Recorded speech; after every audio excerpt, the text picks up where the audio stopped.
Hi guys, I apologize for doing this remotely, but I figure since we were able to spend so much time talking individually about your study at WHU, this was probably the best way to move forward with the rest of the pre-departure content. So I wanted to take just a couple of minutes to go through a couple of things that we weren't able to talk about in person.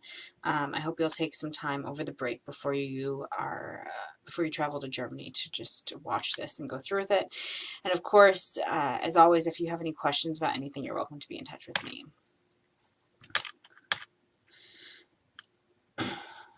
Much of this doesn't apply to you, but one of the things I do want to note is that the application portal through AU Abroad that you use to apply for WHU is something that will continue to stay with you throughout your semester in Germany. So we ask that you make sure that you go in and you update any forms that require updating.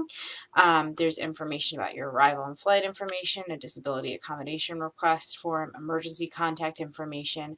We also ask you to update your address and contact information while you're in Germany. So if anything happens next semester that we need to be in touch with you, we know how to do that. So please make sure that you do that. We also recommend that you review on the AU Abroad website under the resources under safety and health and the parent section.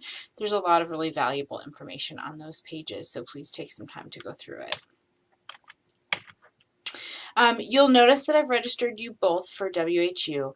The way that it works is we register you for a placeholder for the number of credits that you'll be taking while you're abroad, and then when your transcript comes back to AU, we will then make changes so that those courses go into subsections. So Tarek, for the undergrads, we register you for KSB 349, and that's a 15 credit placeholder. You might not be taking exactly 15 credits while you're at WHU, but we'll adjust that when your transcript comes in. For graduate, I believe we'll register you for, I think it's 751 as a placeholder. You do need to make sure, and we'll go through this in a little bit more detail later, but you need to make sure that every single class that you take while you're in Germany has an equivalency at AU. For the undergrad classes at WHU, many of them already have equivalencies. So what you'll need to do is just check your schedule against the course equivalency database. And if you're taking anything that isn't in there, obtain an approval for it. For the graduate level courses, everything that you take is going to need an approval because I don't believe we've got any graduate level courses in there. So make sure that you get that done, and we'll go through that a little bit later. Undergrads, if you decide to take anything on a pass-fail basis, you have 2 weeks from the start of the semester to decide that you want to take a course pass-fail. So if you want to do that, please send that request by email to ksbabroad@american.edu, and also copy KSB advising at american.edu, just so we've got a record of that in multiple places. Just a note on registration for next fall, you will need to do that from abroad, so make sure that you're following the procedures that you need to follow so that you're cleared to register for courses in the fall. The course equivalency database is linked here, and you can of course access it through the AU Abroad database. If you need to request a new equivalency, when you log into the course equivalency database, there's a button at the top that says request a new equivalency. It does request a syllabus for the course in order to get an equivalency, and very often it can be denied if you don't have a syllabus.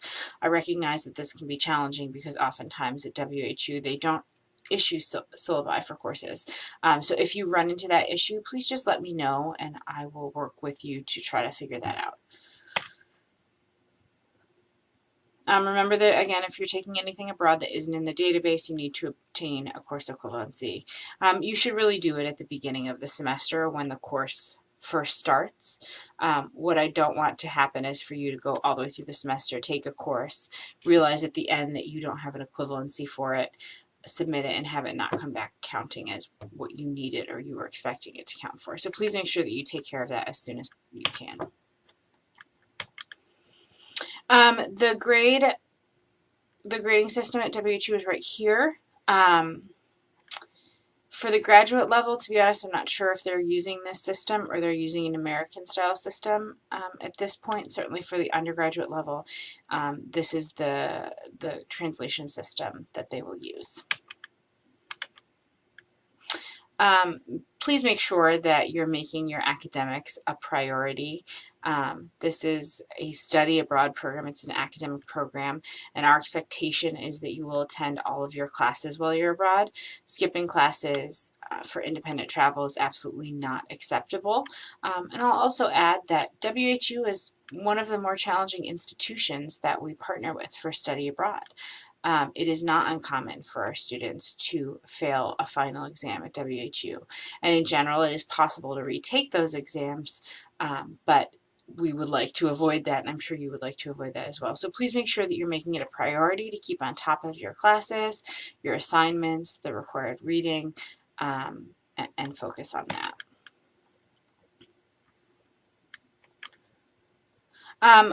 At the end of the semester, we will wait for your transcript to come back. I will tell you that for WHU, it takes an incredibly long time. Usually for students who study at WHU in the spring semester, I don't receive transcripts until the end of October, sometimes as late as Thanksgiving. What that means is that you're probably going to be registering for classes for the following spring semester before I have received your WHU transcript. We will make sure that that doesn't impede your ability to register for courses, but it's just something that you need to be aware of, that it takes a very long time for your transcripts to come back from WHU. You may even be able to see your grades in the WHU system for several months before I have the transcript, but until we have the official transcript, we cannot put those grades into the AU system and your AU transcript. Once I do receive your transcripts, I'll forward them on to the AU registrar, and the courses will be made as subsections of what did I say the course number is? KSB 349. So there'll be subsections of KSB 349. The important thing to note is that the way that the grades come in, it will not automatically reflect in your DARS report. So if you take a course, for example, that's meant to count to satisfy the IBUS 300 equivalency, it's not automatically going to plug in as IBUS 300. It's something that your advisor will have to manually do when you're applying for graduation clearance. So it's your responsibility to make sure that you're keeping track of what the courses that you took at WHU are going to count as at AU. In terms of finances, you've already paid the $500 program fee. You'll be billed for the technology fees at AU, and you will be billed for tuition at AU just like any other semester. Any aid that you have will go with you, with the exception of federal work study.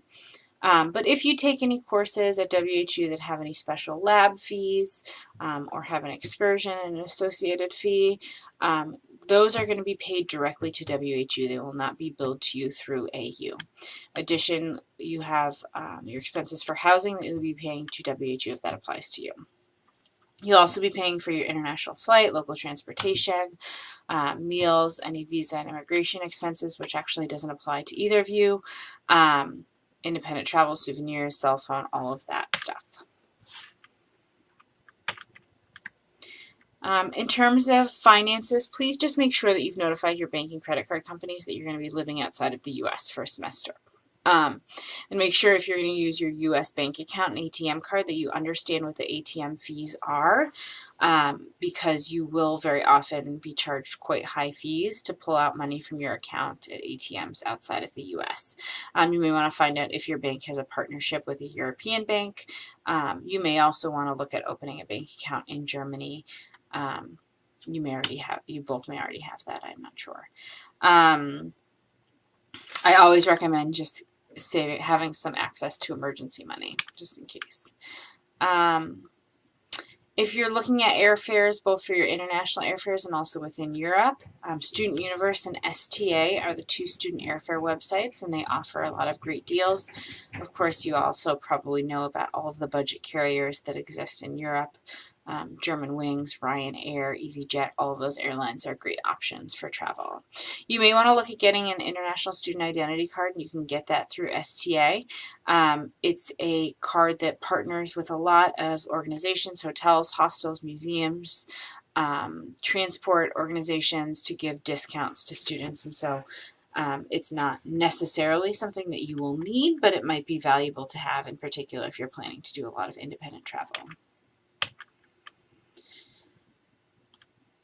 I'm not going to go too much into the WHU housing because by this point you've already taken care of all of that, and you're probably pretty familiar with the options that exist, but don't hesitate to be in touch with me if you have any questions about that.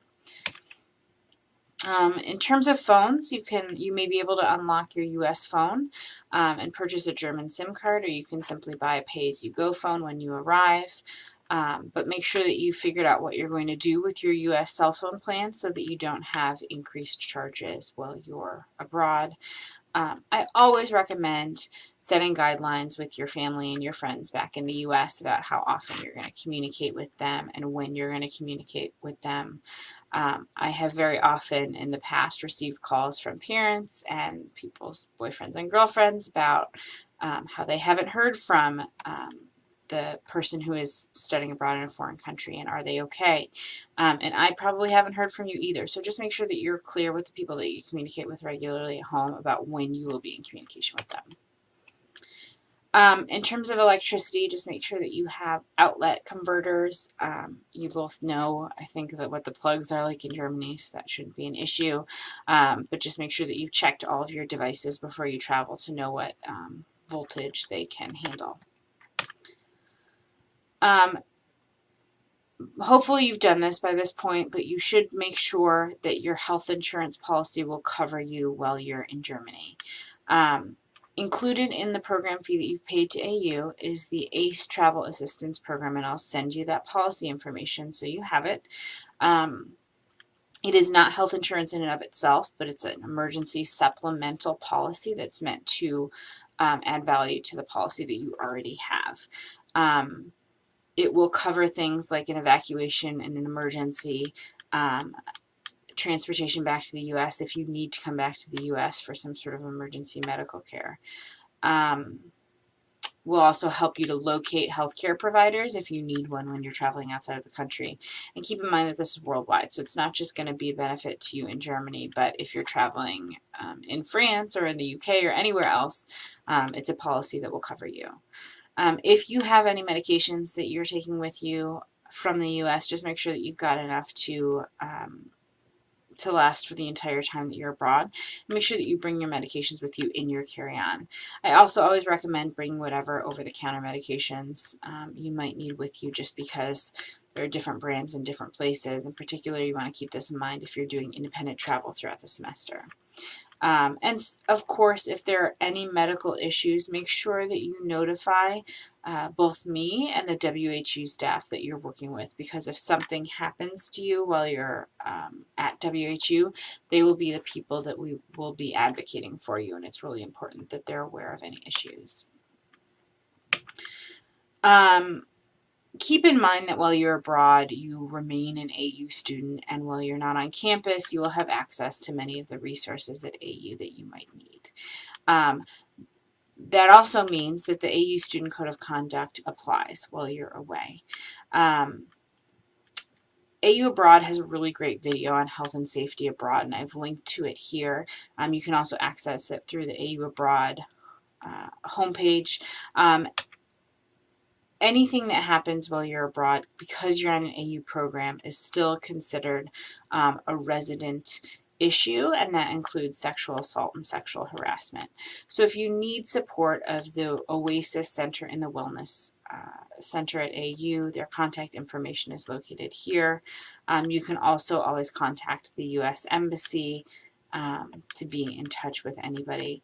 But if anything happens while you're abroad and you need any sort of support, please don't hesitate to be in touch with me, and I'm happy to connect you with the appropriate resources on campus.